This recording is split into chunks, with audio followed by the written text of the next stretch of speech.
నమస్తే మిత్రులారా, నేను జర్నలిస్ట్ రమేష్. పంచాయతీ ఎన్నికల మూడో విడత ముగిసిన తర్వాత కాంగ్రెస్ పార్టీకి దగ్గాఫోర్గా బీఆర్ఎస్ నిలిచింది. ప్రధాన కొన్ని నియోజకవర్గాల్లో చూసుకుంటే కొందరు ఎమ్మెల్యేలు దత్తత తీసుకున్న ఊర్లు ఉంటాయి కదా, ఆ ఊర్లలో కూడా బీఆర్ఎస్ పార్టీ ఆ గడ్డ పైన జెండా ఎగరవేయడం జరిగింది. ఇది ఎక్కడంటే నర్సంపేట నియోజకవర్గం బొల్లికుంట తండాలో జరిగిన ముచ్చట ఇది. అక్కడ దొంతి మాధవరెడ్డి గారు గెలిచినప్పటి నుంచి ఆ యొక్క దగ్గరలో ఉన్న ఊరిని ఆయన నియోజకవర్గంలో చుట్టుపక్కల ప్రతి ఒక్క తండాన్ని దత్తత తీసుకున్నాడు. దత్తత తీసుకొని ఆయన ఆధ్వర్యంలోనే పని చేసుకుంటున్నాడు, అన్ని చేసుకుంటున్నాడు. అది కట్టర్ కాంగ్రెస్ గడ్డ, వేరే ముచ్చటే లేదాడ. అయితే ఈ బీఆర్ఎస్ ప్రభుత్వం ఓటమి పాలైన తర్వాత ప్రతి చోట్ల కొన్ని స్థానాలు కోల్పోయినా కూడా భారీగా ఆ బొల్లికొండ తండాలో అందరూ కాంగ్రెస్ కార్యకర్తలే ఉన్నారు. మొత్తం ఎడు చూసిన కాంగ్రెస్ కార్యకర్తలే. నేను నిలబడతాను, నువ్వు నిలబడంటే నేను నిలబడతా అన్నట్టుగా కొట్టుకున్నారు. వాళ్ళు బాగానే కొట్టుకున్నారు సర్పంచ్ అభ్యర్థి నిలబడడానికి. దాంతో దొంతి మాధవరెడ్డి గారు ఏం చేశారంటే ఒక సర్పంచ్ అభ్యర్థిని కాంగ్రెస్ పార్టీ ఒక అభ్యర్థిని నిలబెట్టారు. దానికి ధీటుగా అగెనెస్ట్గా బీఆర్ఎస్ పార్టీ తరఫున ఇంకో అతను నిలబడ్డాడు. ఎవ్వరు ఊహించని విధంగా బీఆర్ఎస్ పార్టీ ఘన విజయం సాధించడం జరిగింది. ఆ ఒక్క ఊరి గురించి ఎందుకు చెప్తున్నా అంటే రేవంత్ రెడ్డి గారేమో ప్రతి అదే నర్సంపేటకు వచ్చి మీటింగ్ పెట్టిండు. సర్పంచ్ అభ్యర్థులను కాంగ్రెస్ పార్టీ వాళ్ళని నిలబెడుతున్నా, ఎట్టి పరిస్థితుల్లో మీరు వాళ్ళని గెలిపించాలి అన్నట్టుగా ఆయన మీటింగ్ కూడా పెట్టిండు. అందులో అక్కడ దొంతి మాధవరెడ్డి కాంగ్రెస్ పార్టీ తరఫున గెలిచిన ఎమ్మెల్యే కూడా డబ్బులతోటి బాగానే బలపరిచిండు. అయినా కూడా అక్కడ స్టఫ్ కుదరలే, ఏది కూడా కాల. మొత్తానికి జెండా ఫిరాయించేసిర్రు ప్రజలు. ఎందుకు ఫిరాయించేసిర్రు? రైతు బంధు లేక, యూరియా బస్సు సకాలంలో అందక, పంటకు గిట్టుబాటు రేటు లేక, పంట పరిహార నష్టం ఇవ్వక, వాళ్ళ గోసలు తెలియక, 2 సంవత్సరాల నుంచి గ్రామాల అభివృద్ధి లేక ఇప్పుడు సర్పంచ్ ఎన్నికలకు మేము ఓటేస్తే నువ్వు 60 అభివృద్ధి చేసేది అనుకుంటూ ప్రజలందరూ తిరగబడ్డరు. పక్క ఊరో వెనక ఊరో కాదు, కట్టర్ కాంగ్రెస్ గడ్డ పైన దత్తత తీసుకున్న గ్రామం పైన బీఆర్ఎస్ పార్టీ జెండా ఎగరేసిర్రు.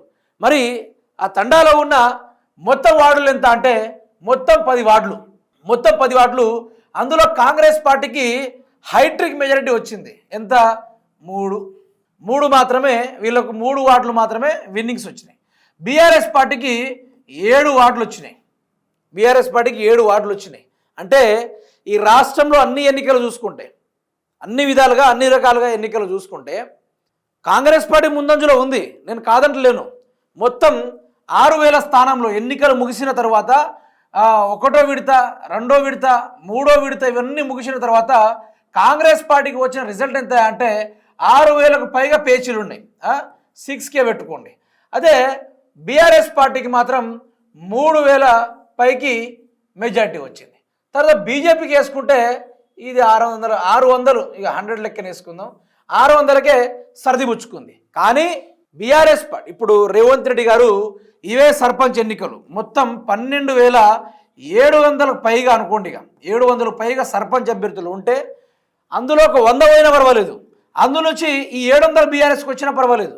కానీ హాఫ్ వచ్చిందంటే ఇక మీరు అర్థం చేసుకోవాలి. ఊరి ప్రజలు ఏ విధంగా ఈరోజు కాంగ్రెస్ ప్రభుత్వం మీద తిరగబడతా ఉన్నారో అదొక్కటి అర్థం చేసుకోవాలి. 12,000 గ్రామ పంచాయతీలు, 12,000 సర్పంచ్ అభ్యర్థులు, అందులో ఏకగ్రీవాలు అన్నీ పోని ఒక 10,000 వేసుకోండి. ఒక 10,000 కాంగ్రెస్కి రావాలి కదా. జస్ట్ ఒక 10,000 లేదు, ₹1 కూడా లేదు వీళ్ళకు. మొత్తం అక్కడ 6,000కి వేస్తే ఇక్కడ 3,000కి వేస్తూ ఉంది బీఆర్ఎస్ అభ్యర్థులు. ఇక్కడ ప్రజలు మాత్రం బ్రహ్మరథం పెట్టారు, బీఆర్ఎస్ ప్రభుత్వానికి బ్రహ్మరథం పెట్టారు. ఎవరు ఊహించని విధంగా, ఎవరు అర్థం చేసుకోని విధంగా. అరే నాకు విచిత్రం, నిన్న ఇప్పుడు ఇంత చిన్నదానిపైన నేను ఎందుకు చేశానంటే కాంగ్రెస్ పార్టీ అధికారం ముందు ఉంది, కానీ అదే సర్పంచ్ ఎన్నికల కోసం చీరలు ఇచ్చిర్రు, మహిళా సంఘాలు అన్నారు, అదేవిధంగా ఓట్లకు డబ్బులు పంచిర్రు, బీఆర్ఎస్ అభ్యర్థులు కొట్టిర్రు, కొందరిని చంపిర్రు. అధికారం ఉంది కదా అని సర్పంచ్ అభ్యర్థులకు 20 లక్షలు ఇచ్చిర్రు గెలవమని, రైతు బంధు అన్నారు, బోనస్ అన్నారు. ఒకే ఒక్క ఎన్నికల కోసం రేవంత్ రెడ్డి దగ్గర 7 రోజుల పర్యటన చేసి సభలు పెడితే ప్రజలందరూ కాండ్రించి ఉమ్మేసిన పరిస్థితి. ఎక్కడికి వెళ్ళినా కూడా ప్రజలు గల్లబట్టి అడిగిర్రు, మా గ్యారెంటీలు ఎక్కడరా భయ్, దేనికోసం ఈ ప్రోగ్రాంలు అనుకుంటూ ప్రజలు అడిగిర్రు. మీ సభలకు మేము కూడా రావరా అంటూ ఆ సభ నుంచి కూడా ప్రజలు చాలామంది వెళ్ళిపోయిన పరిస్థితిని కూడా మనం చూసాం. గిన్ని జరిగినా కూడా కాంగ్రెస్ పార్టీకి బుద్ధి రావట్లా. ఇక నుంచి ఉంటుంది అసలు కథ. ఇప్పుడు 23వ తారీఖేమో ఈ సర్పంచ్ అభ్యర్థుల ప్రమాణ స్వీకారం లాంటిది జరుగుతుంది. ఆ 23 తర్వాత ఒక గ్యారంటీ రాదు, ఒక పథకాల అమలు కాదు, రేవంత్ రెడ్డి ప్రజల కోసం తిరగాడు. ఒక్కటే ఇక గ్రామాల్లో ఉన్న భూములు ఒకటి అమ్మాలి, ఒకటో ప్రశ్న. రెండోది వచ్చేసి ఎక్కడైనా ప్రభుత్వ భూములు ఉంటే వాటిని అమ్మేయాలి. ఈ రెండేళ్లలో కాంగ్రెస్ యొక్క విశ్వరూపాన్ని మీరు చూస్తారు చూడండి. ఎక్కడ పడితే అక్కడ విచ్చడుగా కబ్జాలకు పాల్పడతారు. మీ భూములే కబ్జాలు చేస్తారు చూడండి. ప్రత్యక్షంగా పరోక్షంగా కబ్జా చేసి పడేస్తారు. అందుకనే ప్రజలు ఈరోజు బీఆర్ఎస్ పార్టీని గెలిస్తే బీఆర్ఎస్ పార్టీ తరపున ఏదో వస్తుంది, ఏదో ఉరుకుతుందని ముచ్చట కాదు. ఇక్కడ కాంగ్రెస్ పార్టీకి బుద్ధి చెప్పాలి. ఒకటిసారైనా బుద్ధి చెప్పాలి, ఒక్కసారైనా బుద్ధి చెప్పాలి. ఆ బుద్ధి చెప్తేనే రేవంత్ రెడ్డికి కొంచెం మదం అణిగి వస్తుంది. లేకుంటే వాళ్ళకు ఆ యొక్క అధికార మదాన్ని ఎవరు దించలేరు, ప్రజలు మాత్రమే దించుతారు. అబ్సల్యూట్లీగా దించి పడేసిర్రు, మొత్తానికి దించి పడేసిర్రు. ఎక్కడ కూడా తగ్గి లేనట్టుగా బీఆర్ఎస్ పార్టీని పైకే ఎత్తి చూపెట్టే ప్రయత్నం బరాబర్ చేసిర్రు. అందులోనూ నర్సంపేట ఎవ్వరు ఊహించని విధంగా ఆ రిజల్ట్ రావడం మరీ ఘోరం.